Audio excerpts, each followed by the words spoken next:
தொண்டியில் ஒரு bus depot கட்டுறதுக்கு இடம் இல்லைங்கிறாங்க. நீங்கள் டெப்போ இருந்ததுன்னா அந்த பஸ்ஸு கடைசி வரைக்கும் வரும். தொண்டியில் டெப்போ இருந்தால் திருவாடனையோடு திரும்பி போகிறது, கைகாட்டியோட திரும்பி போகிற பஸ் எல்லாம் டெப்போக்கு எங்கே வரும்? ரிப்பேர் பார்க்குறக்கோ, பழுது பார்ப்பதற்கோ, இல்லை ஷெட்டில் பஸ்ஸு நிறுத்துவதற்கோ. கடைசி பஸ் ராத்திரி 10 மணிக்கு வருது இல்லை, அந்த பஸ் எங்கே வந்து சேரும்? தொண்டிக்கு தான் வரும். அப்போ தொண்டிக்கு வர்ற மக்கள் தொண்டியில் இறங்கிக்குவாங்க. தொண்டியில் இறங்கி தொண்டியில் மட்டுமா நம்மளால் ஒரு ஆள் இருக்கான், ஜோலிக்குடி ஓரம் இருக்கான், இந்த பக்கம் எஸ்பி பட்டம், பாசி பட்டம், இந்த ஈசிஆர் பஸ்ஸை பிடிக்கலாம்ல. திருவாடானையிலேருந்து ஈசிஆருக்கு பஸ்ஸை பிடிக்க முடியாது. அப்போ இந்த அடிப்படை தேவைகளை இந்த சட்டமன்ற உறுப்பினர் நிறைவேற்றி கொடுத்தாரா? இது மக்களுடைய நீண்ட நாள் கோரிக்கை. நீண்ட நாள் கோரிக்கை.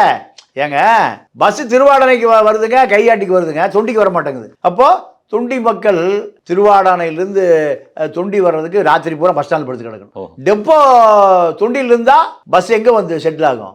எல்லா பஸ்ஸும் கடைசியில் தொண்டிக்கு வரும்போது தொண்டிக்கு வர்ற மக்கள் தொண்டிக்கு இருக்கிறோம், தொண்டிக்கு போவான், நம்புதால ஜோலிக்குடி, இந்த பக்கம் கொடிப்பங்கு, எஸ்பி பட்டம், பாசி பட்டம், ஈசிஆர் பஸ்ஸை பிடிச்சி போவாங்கல்ல.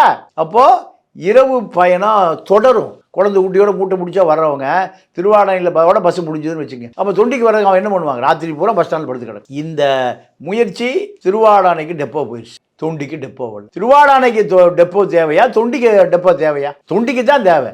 கடைசி கூறுது தொண்டி தானே. இதை சட்டமன்ற உறுப்பினர் 5 ஆண்டு காலம் அவங்க அப்பா யாருமே இதை கண்டுக்கல.